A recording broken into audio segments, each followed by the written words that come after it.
দুইজনে মিলে কিলাকিলি গুতাগুতি মারামারি।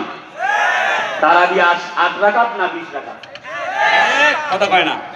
এই উম্মাহ সাক্ষী, যখন মুসলমানরা নির্যাতিত, মুসলমানেরা ফিলিস্তিনের মাটিতে মায়ের খায়, নির্যাতিত হয়, নিপীড়িত হয়, বাবরি মসজিদ ভেঙে খান খান করে, বেটা তখন ব্যস্ত আছে বাহাস নিয়ে। বেটা তোর বাহাসের গোষ্ঠী কি নাই? আরে কথা বল না কেন? বেটা কিসের তোর বাহাস? আগে ফিলিস্তিনি মুসলমানদের পক্ষে যুদ্ধ কর। কথা কয় না কেন? বাবরি মসজিদ ভেঙে তো স্নস করা হয়েছে, আগে তার বিরুদ্ধে কথা বল, তারপরে তোর বাহাস। যে 8 রাকাত পরে পড়ুক, যে 20 রাকাত পরে 40 রাকাত পড়ুক, কথা কয় না? নফল ইবাদত করুক, অসুবিধা কি? কেন কি দেখিনি? যে 8 রাকাত পড়তে চায় সুন্দর করে তার সহি আকারে পড়তে চায়, পড়ুক, মারামারি করার কি দরকার? অর্থাৎ ওমর রাদিয়াল্লাহু আনহু পড়েছিলেন, বাস এটা একটা মাশাআল্লাহ খুব চমৎকার আমাদের আইডল সাহাবীরা। পড়ুন 20 রাকাত, এটা তো ভালো। কেন মারামারি? তোমার না পড়তে মনে চায় 8 রাকাত পড়ো, তোমার ব্যাপার। মারামারি গিলাগিলি করা যাবে না। এ নিয়ে বাহাস করতে হবে কেন? কথা বলেন ঠিক কিনা? জাতির লোকেরা যখন 5 ওয়াক্ত নামাজই পড়ে না, যখন দোয়ায় কুনুত জানে না, কোরআন শরীফ পড়তে জানে না, তখন বেটারা নফল নামাজ নিয়ে মারামারি লাগাই দিছে। এদেরকে জুতা পিটা করা দরকার।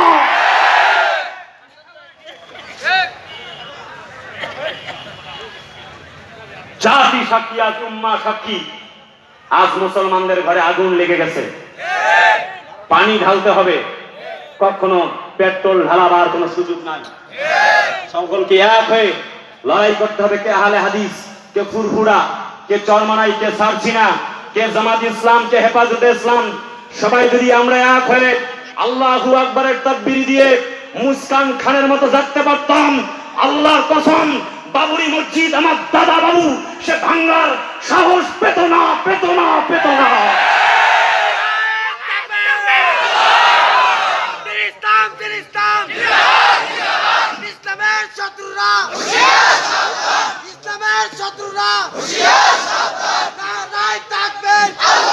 তুমি মেসওয়াক করার ফজিলত তো জানো,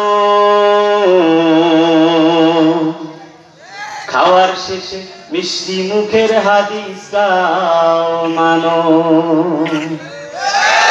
না। পেছনের ভাইরা সুযোগ নিচ্ছে। আমার কাছে মেসওয়াক করার ফজিলতের গানের অনুরোধ এসেছে। আপনাদের আওয়াজ না পেলে আমি তো বলবো না। আপনারা কি আছেন না নাই? কারা কারা ঘুমাচ্ছেন হাত তোলেন। আপনারা ঘুমাচ্ছেন? হ্যাঁ, ঘুমাইলে কি হাত তোলা যায়? যুবকরা এখন ব্যস্ত আছে লাল পরি আর নীল পরি নিয়ে। আরে যুবকরা কথা বলে না, ঠিক কিনা? এরা যে পরিমাণ দুষ্ট। আমাকে কয়েকদিন আগে আল্লাহর কসম কোরআন সাথে এক মেসেঞ্জারে এক দুষ্ট যুবক লেখছে, কয় হুজুর যদি খালার বান্ধবী খালা হয় তাহলে বউয়ের বান্ধবী কি হবে? এরা কি পরিমাণ দুষ্ট। এরা চুল কাটে, এদিকে চতুর্দিক দিয়ে চুল কাইটা মাঝখানে চুল রাখছে তালপট্টি দ্বীপ বানায়। আমি নাম দিয়েছি এদের কুত্তা কাটিং। আছে না নাই? কিছু কিছু মেয়েরা আবার আছে এইরকম গাঞ্জাখোর ছেলে ছাড়া পছন্দই করে না। আরে কথা কয় না, ঠিক কিনা? আছে না নাই? এক যুবক সেদিন আমাকে এম আব্দুল কুদ্দুস সিদ্দিকী পেজে মেসেঞ্জারে লিখছে, হুজুর আমার তো মন ভালো নাই, আত্মহত্যা করা ছাড়া উপায় নাই। বললাম কাহিনী কি? কয় যে মেয়েকে আমি ভালোবাসছিলাম ওই মেয়ের আগামীকাল বিয়ে আর এক জায়গায় আর এক ছেলের সঙ্গে। আমি বললাম কি করতে চাও? কয় আত্মহত্যা করবো। বললাম পাগল, তুমি কি মেয়েদেরকে চেনো? কয় হুজুর কোন দেখি কি হয়েছে, কোরআন হাদিস দিয়ে কোন, আমাকে একটু বুঝান। আমি বললাম দেখো, ওরা প্রেম করার সময় খোঁজে নায়ক শাকিব খান, আর বিয়ে করার সময় খোঁজে টাকাওয়ালা কালাচান, কালাচান, কালাচান। আরে কথা বলো না কেন যুবক? এই যুবক, ঠিক কিনা, ঠিক কিনা, ঠিক কিনা, এই ঠিক কিনা, ঠিক কিনা, ঠিক কিনা? তোমার এখন টাকা আছে, স্বার্থ আছে, তোমাকে বলবে আই লাভ ইউ। তোমার টাকা নাই, মাল নাই, তোমারে বলবে আই হেট ইউ। কথা বলো ঠিক কিনা?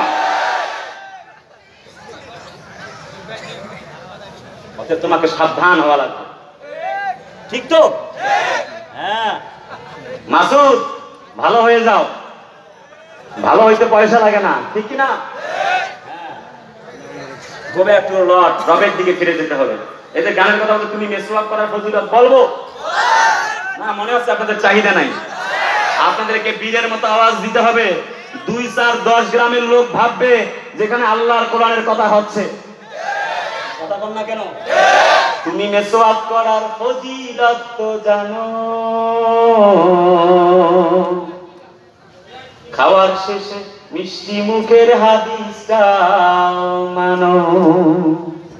তুমি মেসওয়াক করার ফজিলত তো জানো,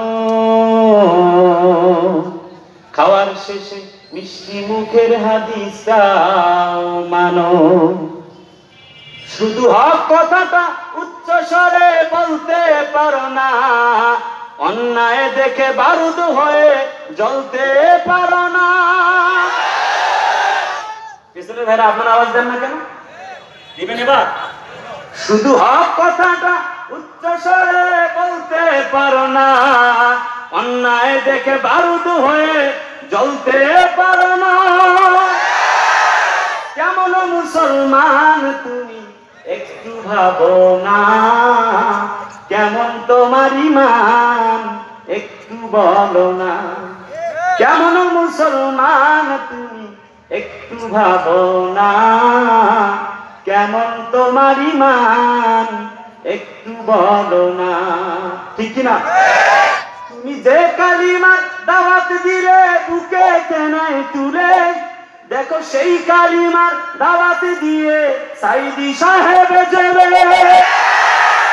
তুমি যে কালিমার ফতোয়া দিলে হাদিয়া তোহফা মিলে, দেখো সেই কালিমার ওয়াজ করে মামুনুল হক জেলে।